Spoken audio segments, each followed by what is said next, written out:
Politics 2 months into the job as President William Ruto's principal assistant, Deputy President Professor Kithure Kindiki's demeanor has been the talk of town in the past few days. A section of Kenyans hold the opinion the professor of law appears to be unsuitable for the position of the second in command. Our reporter Moige William reports on what appears to be a hung jury of the question of the suitability of Kindiki for his official role as the unofficial one of galvanizing support for Kenya Kwanza in the now fractured vote-rich Mount Kenya. Protocol calls for when the president is working with other officials, the deputy president walks by the side of the head of state, the arrangement symbolizing the hierarchy of the executive branch.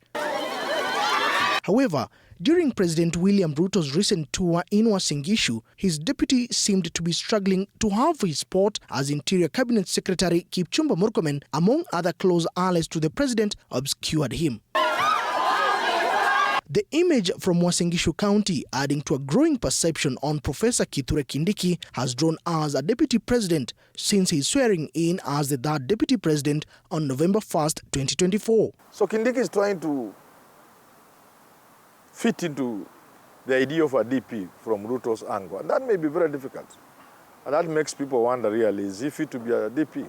Kindiki's style as deputy president reads from what appears to be a different script from his two predecessors, impeached Deputy President Rigathi Gachagua and his now boss President William Ruto, who served as President Uhuru Kenyatta's deputy. He's trying his best not to give some Ruto people excuse to say get rid of him.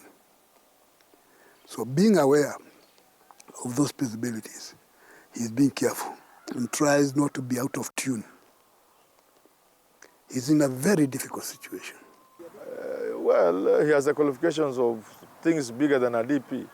But in the circumstances, he comes out bad. He looks too weak. He doesn't come out as a person to inspire anything. To the extent that even the Mount Kenya people themselves, they don't see him as somebody they can count on. 2 months after taking over from Rigathi Gachagua, Kindiki has been a man who is cautious with every step he takes, with selective and measured choice of words while making his remarks in the public arena. No, he took the job knowing what kind of person the president wanted, and he's trying to be that person. And the public is viewing him and wondering, is this a deputy president? Now the perceptions outside there is that he's very weak. He's a yes man. And of course, he himself has said he will obey the orders. With his conservative and laid-back demeanor, political pundits opine these might not be enough to serve a political purpose for President Ruto, as he commands little support from the erratic Mount Kenya region, sections of which have so far proven to be defiant towards the Kenya Kwanza regime. In the few times Kindiki has toured the region, his visit has appeared to stamp little authority. For example, Kirinyaga and Embu governors being a no-show in his tours. The removal of Gachagua makes it very difficult for anybody from Mount Kenya to be accepted when he's working with Ruto. So that's how it is difficult for the people of Mount Kenya to accept him. Politics is very volatile. We know there are strange rumors around there that in 2027, Ruto might decide to have a different running mate. Few months into the office, Professor Kithure Kindiki is already a haunted man by the ghosts that come with the office of the deputy president.